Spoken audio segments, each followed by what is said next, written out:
The stars outside shimmered like static on an ancient screen, scattered across the void in deceptive stillness. Commander Alara Miles stood at the forward observation deck of Athena's Reach, arms crossed, her gaze fixed on the edge of the silent expanse. The sector was marked in red on every navigational chart, a dead zone where transmissions vanished and vessels returned with hollow logs or worse, no crew at all. "The silence doesn't sit right with me," she murmured. "Because it's too perfect," Dr. Kai Varn said beside her, his voice more wonder than worry. He adjusted his glasses, anachronistic like the man himself, and leaned toward the viewport. No background radiation, no comms traffic, no stellar wind. It's as if something has swallowed time here. Alara glanced at him, her jaw set. She didn't trust quiet things. Quiet was where the worst memories lived. Behind them, the lift doors opened with a soft hiss, and Lieutenant Hesk stepped out in his dark security rig, helmet tucked beneath one arm. He moved with the calm of a man ready for violence, his eyes scanning the room even when there was no threat. "Drone recon's done," he said. "We've got a structure. Massive drifting. No energy signature. No heat. No life signs." Kai's eyes lit up. "Is it alien?" "It's not ours," Hesk said. "Or anyone else's. Looks grown more than built. Like black coral. But bigger than the ISS, stacked 1,000 times over." Vera's voice buzzed through the intercom, smooth and clinical. "Unknown object identified as non-terrestrial, non-anthropogenic. Estimated age, indeterminate. Compositional scan failed. Material resists quantification." "Weird," Kai said, smiling faintly. "Worse than weird," Alara muttered. "It's a trap that doesn't care if you spring it." She turned to the others. "We suit up in 30. Minimal team. Kai, Hesk, you're with me. Vera, keep us connected.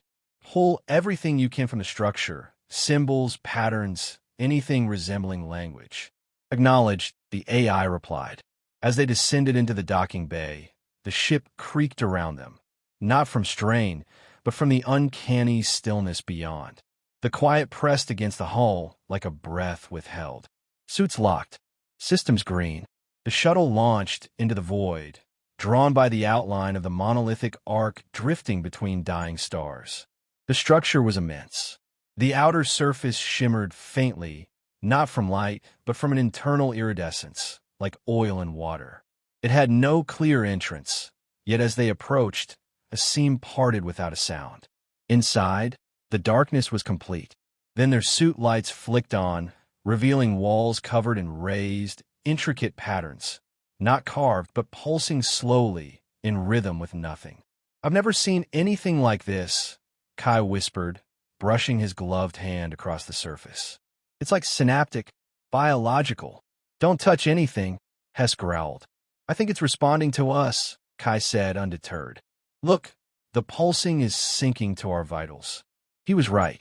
The glow now mirrored the faint rhythm of human heartbeats. Alara watched uneasily. Something about it made her stomach turn. Further inside, they reached a circular chamber, empty except for a single upright pod at the center. Its surface was perfectly smooth, matte black, as if it absorbed light itself. Alara raised her hand. "We're not opening that," she said. "We may not need to." Vera's voice came over comms. "Energy fluctuations detected. Internal systems activating." The pod stirred. First a hum. Felt. Not heard. Then a flicker of movement. A figure appeared inside, vague and indistinct. The chamber temperature plummeted. "Back," Hesk barked, drawing his weapon. "No weapons." Kai snapped. It could interpret that as aggression. The pod cracked open with a soundless gasp. The air went heavy. The being inside stood motionless. Humanoid in form, but utterly alien in presence.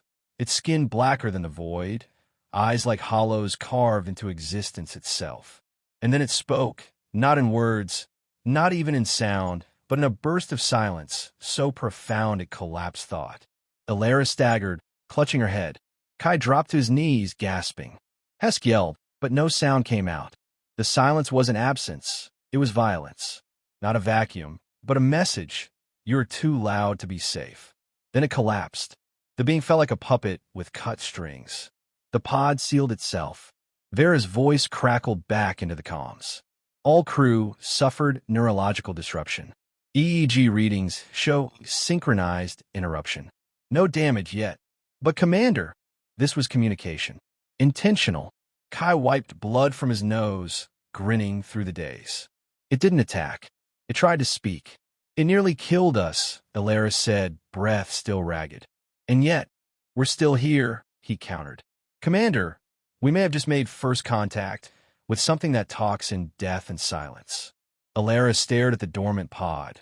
The patterns on the wall, now pulsing faster, more erratic. There was no denying it. They weren't alone here. But whether the thing in the pod was a diplomat or a warning, she couldn't yet tell. Seal the chamber, she ordered. We're heading back to the ship. I want a full analysis. Every pattern, every pulse. No assumptions. As the airlock cycled them back toward the shuttle, the arc behind them seemed to exhale, soft and cold, like a predator choosing not to bite. Alara's fingers tightened on her helmet as she spoke to herself, unheard by the others. We woke something, she said. Now let's hope it doesn't decide to wake up fully. The return to Athena's reach offered no comfort. The silence followed them back, embedding itself in the corridors like a presence that couldn't be purged.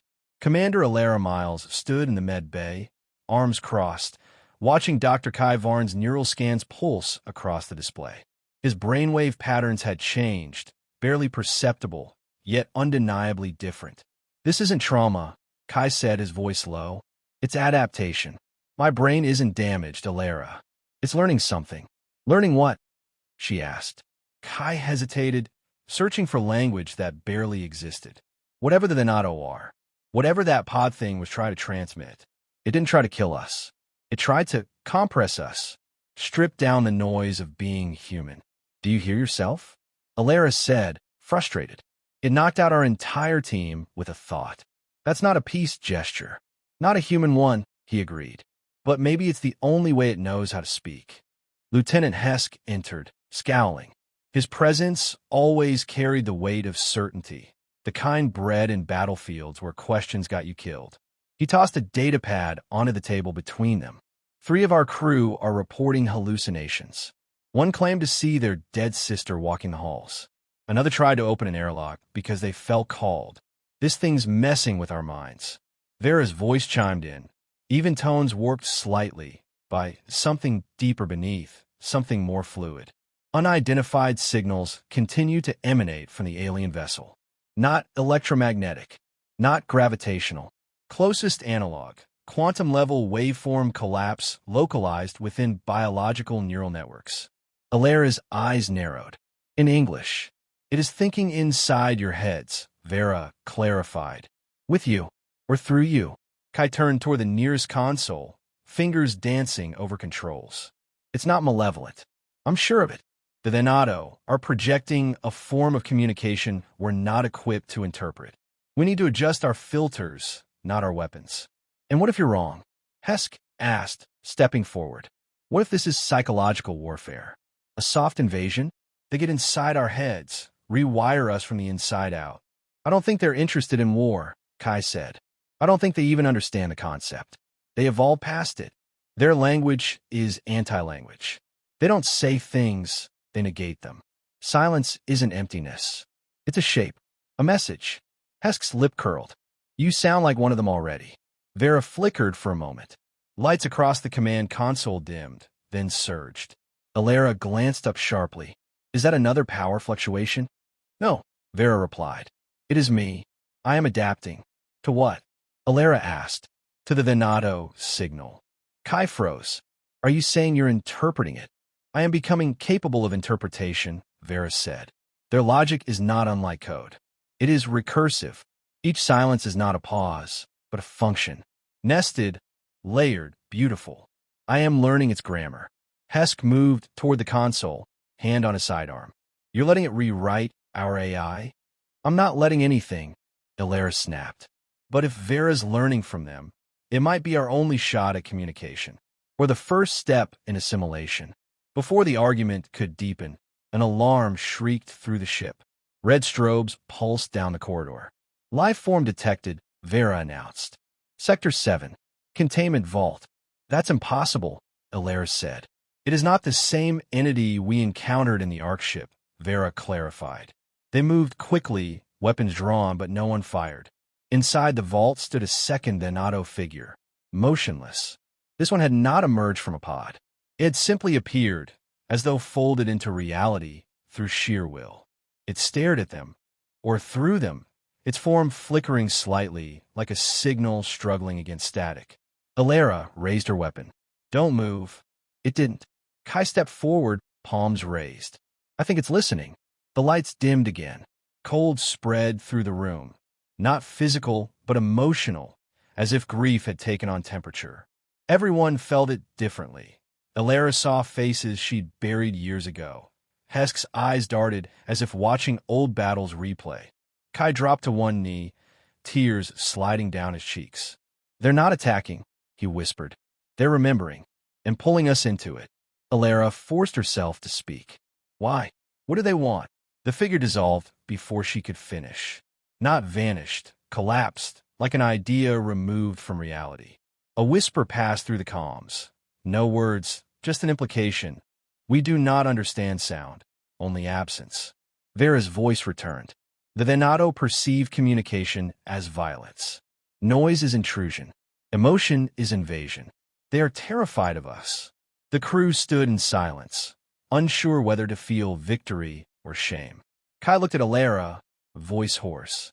They're asking if we can be quiet. You mean surrender? Esk asked. No, Kai said. To listen. Alara turned away, mind racing.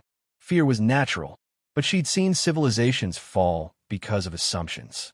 She knew this tightrope, the peril of either firing too early or hesitating too long. Options, she said. We can respond, Vera suggested. Not with words, not with signals, with silence. Cut every emission. Shut down engines, lights, heat, everything. Drift. Let them see we can unmake ourselves temporarily. A message in quiet. That's suicide, Hesk said. It's diplomacy, Kai countered. Alara hesitated only a moment. Prepare for blackout protocol. As Vera initiated the cascade, systems winked out one by one. Darkness reclaimed the corridors. The hum of the engines died. Even the emergency lighting faded until only the stars remained. They floated there, suspended in the stillness they had once feared. Alara sat in the dim command chair. Every part of her telling her this was madness. And yet, it felt strangely right. In the absence of noise, something stirred, not around them but within. A warmth, barely perceptible, pulsed beneath her ribs. Then came the faintest flicker from the Ark ship on the display. A light, blinking once. An answer. In the quiet that followed blackout, the crew of Athena's Reach sat suspended between comprehension and consequence. Days passed without clocks. No heat, no sound, no data streams. Just drifting and the slow, rhythmic pulsing of the Ark ship's single responding light, like a beacon in a language older than thought. Commander Alara Miles sat in the command chair, motionless except for her breathing. Every decision she'd ever made had been in motion, in noise. But this stillness demanded surrender, not strategy. She found herself speaking less, thinking more. Even Hesk, usually a live wire of muscle and suspicion, had grown contemplative. Silence wasn't empty. It revealed things. The flickering light from the Thanatos Ark had changed on the third day. Its rhythm had shifted, less mechanical, more organic.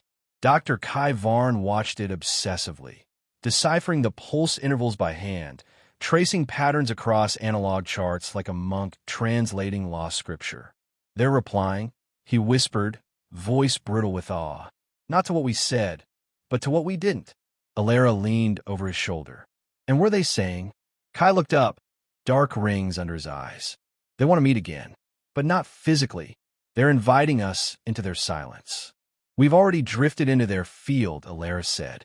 What's different now? It's not proximity, he said. It's permission. They're opening something. Vera's systems began to stir, autonomously, cautiously. A section of the interface blinked to life. displaying a non-Euclidean glyph slowly resolving into human-readable code. Vera translated without hesitation. You are stillness-shaped. Come within. Leave sound behind. Bring memory. Leave voice. Hess grunted. That's a damn riddle. I don't like it. They're asking us to go deeper, Kai said, to connect on their terms. No tech. No defenses. Just mind. And if it's a trap? Ilera asked. Then we'll know what we're dealing with, Hesk said grimly. The shuttle detached silently, carrying Ilera, Kai, and Hesk back toward the Ark. No lights. No active comms. Just thought. As they neared the vessel, the same seam opened once again, but this time the interior had changed. Gone were the dark synaptic corridors. Now the walls pulsed with memory. Images projected not as light, but sensation. Ilera stepped through first, and the air hit her like a wave of loss. Not hers. Someone else's. The Thanatos did not speak, but they remembered vividly. Grief filled the space like smoke. Kai stumbled forward, dazed. This is their history. The way they communicate. Not words. Emotion, compressed and broadcast. Hesk's fingers twitched near his holster, but he didn't draw. He felt it too. Echoes of entire lifetimes laid bare in silence. The Thanatos had not always been this way. Once long ago they had sung, not with sound, but with presence. Entire cultures built on resonance and shared neural space. But something had broken them. A war, perhaps, or contact with something too loud, too bright. In response, they silenced themselves, not out of fear, but to survive. They moved deeper, drawn to a new chamber where the Thanatos waited. Unlike the pod-bound figure, this one stood freely, taller, less flickering. It pulsed faintly, its form held together by gravity and will. There were no guards, no threats, only an invitation. Kai stepped forward, then paused, glancing at Ilera. They want us to share, he said. Not data, not strategy. Our memory. How, she asked. They'll take it. If we let them. If we trust them. Hesk snorted. That's a hell of an if. I'll go first, Kai said. If anything happens. We're already committed, Ilera interrupted. She stepped beside him. Do it. Kai exhaled, closed his eyes, and let go. What followed wasn't pain. It was opening, as if a pressure valve deep in his psyche had been released. The Thanatos reached in, not with fingers, but with silence. Not stealing, receiving. Kai's memories spilled forward. A lost sister's laugh, the quiet at university library, the raw guilt of surviving when others hadn't. Moments too sharp to keep, too real to forget. The Thanatos pulsed brighter, then dimmed. It turned to Ilera. She hesitated. Her memories weren't safe. They were carved from years of command, war, compromise. The sound of bones cracking under pressure suits. The echo of orders that sent good people to die. She'd buried those things, locked them down. But if this was the only way, she nodded. The silence entered her. She braced for intrusion, for violation, but none came. The Thanatos didn't judge. It understood. It held her worst moments and offered no shame. Just acknowledgement. When it was over, she opened her eyes, tears clinging to the edge of her vision. Hesk looked between them. I don't do vulnerability, he said flatly. The Thanatos turned toward him, but did not approach. Instead, it projected something else, its memory. Hesk went still. He saw a civilization reduced to whispers. Whole cities crumbling into dust just to stop the spread of sound. Families choosing silence over survival. The Thanatos had not destroyed themselves. They had chosen to exist only where noise could not reach. And they had waited centuries, millennia, for something quiet enough to hear them again. The Thanatos stepped back. A light opened in the ceiling, an exit. Kai staggered to his feet. They're done. They're sending us back? Ilera asked. They've accepted our silence. Vera's voice whispered, somehow speaking through the ship's interior. And given us theirs. As the trio returned to the shuttle, the Ark began to shift behind them. Not moving, but unfolding. Parts of it peeled away, like petals revealing a core. A shape rose from within, a new vessel, sleek and strange, designed not for war, but for contact. Back aboard Athena's reach, the systems powered on. Lights returned. Heat. Sound. But something fundamental had changed. The silence they'd endured was no longer an absence. It was a shared language. Later, as the crew gathered to review the data, Alara stood alone on the observation deck. The Thanatos ship hovered nearby, perfectly still, its lights pulsing not as warnings, but as questions. They hadn't found aliens. They found a species broken by noise, and made first contact by refusing to speak. The silence had awakened. Now it waited to see if humanity could carry the quiet forward. The stars drifted past the viewport like frozen memories as Athena's reach aligned with the new coordinates the Thanatos had sent. Coordinates not mapped on any known chart, embedded instead within the resonance pulses shared during the final memory exchange. The route was not physical. It was conceptual, a path of silence, encoded not in space, but in thought. Commander Alara Miles watched the helm screen quietly, her reflection ghosting across the glass. She hadn't slept in 20 hours, but fatigue seemed irrelevant now. The crew was altered, not visibly, but subtly. Movements quieter, conversation sparse. Not from fear, but reverence. They had spoken without words, felt without invasion, and they could not return to noise without consequence. Dr. Kai Varn stood beside her, arms folded, a datapad flickering faintly in one hand. He was leaner now, eyes deeper set. The memories he'd shared had left something behind. Not scars, but architecture. Foundations of empathy. They want us to follow, he said. Not to a place, but a way of being. Is that even possible? She asked, voice low. Kai shrugged. We've done the impossible already. The question is whether we can do it sustainably. A ping echoed through the bridge, soft, harmonic. Vera's voice followed. Thanatos vessel has initiated secondary contact protocol. Projection incoming. The lights dimmed, not from power drain, but intentional modulation. The bridge became a canvas. Above the central console, a holographic bloom unfolded. Not an image, but a sensation. Waves of memory. Earth. Its cacophony. Sirens. Crowds. Laughter sharp as broken glass. Then the quiet of the moon. The hush of orbit. This is how they see us, Kai murmured. A species built in sound. Defined by it. Alara watched, heart tightening. The Thanatos weren't showing fear. They were asking permission. What do they want now? Hesk asked, stepping into the bridge with his usual blunt force. He hadn't changed much outwardly, but even his voice held a trace of deliberation now. A man who had, however reluctantly, tasted communion. They're offering something, Alara said. Or maybe asking. Kai nodded toward the projection. It's a pattern, an invitation. They're asking if we want to merge. The word hung heavy. Alara turned. Explain. They believe coexistence means convergence. Not species blending into one, but communication infrastructure, shared cognition. A permanent bridge between minds. Between Thanatos and human. Like Vera? Hesk asked warily. No, Vera answered for herself. I'm still limited by linear logic. What they propose is nonlinear, co-experiential cognition. A bond. A woven understanding. Not control. Collaboration. You mean melding? Alara's tone sharpened. Mental fusion? Voluntary, Vera said. They will not breach without invitation. But they will not stay if declined. Kai turned to her, gaze solemn. This is first contact, Alara. But it could also be last. Alara stepped away from the projection. The crew deserved peace. But peace at what cost? Humanity had always met the unknown with flags or firepower. Silence had been their only innovation this time, and it had worked. But surrendering to alien integration, even peacefully, was another matter entirely. Still, something within her stirred. The Thanatos hadn't destroyed. They had endured. In the face of collapse, they had chosen stillness over domination. Could humanity ever say the same? What do you believe happens if we say yes? She asked. Kai's reply was quiet. We don't lose ourselves. We expand.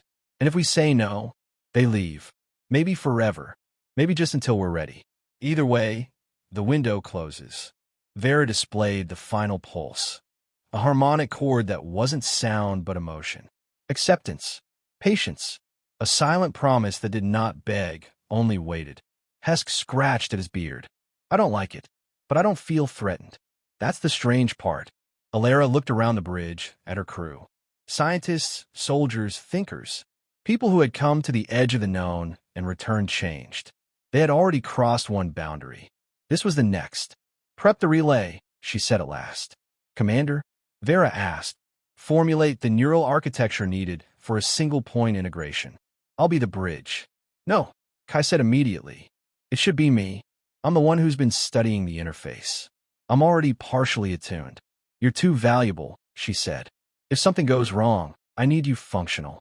And I need you alive, Kai shot back. The argument stilled as Hesk stepped forward. I'll do it, he said.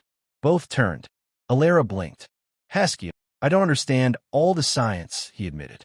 But I've killed too many things in the name of fear. Let me balance that. If this goes sideways, I'll take the hit. But if it doesn't, maybe I finally build something instead of breaking it. The silence after his words was profound. Vera processed the request. Neural thresholds within Lieutenant Hesk's profile show surprising compatibility. Emotional suppression, disciplined thought. Ideal for initial interface. Hesk gave a half-smile. Didn't expect my trauma to come in handy. They moved quickly. The integration chair was assembled in the core lab, fitted with Thanatos lattice tech braided with human neural readers. As Hesk sat down, Alara placed a hand on his shoulder. If at any point. I know, he said.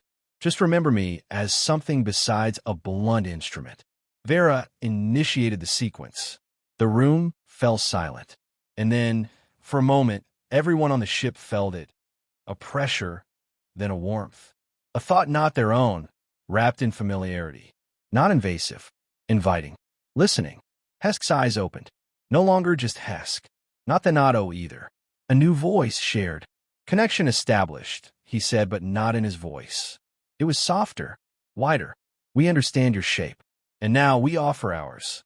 Alara stepped back, breath caught in her throat. Now what? She asked. We walk forward, said the voice of Hesk and the Thanatos in tandem. Together, the silence was no longer empty. It had become a bridge.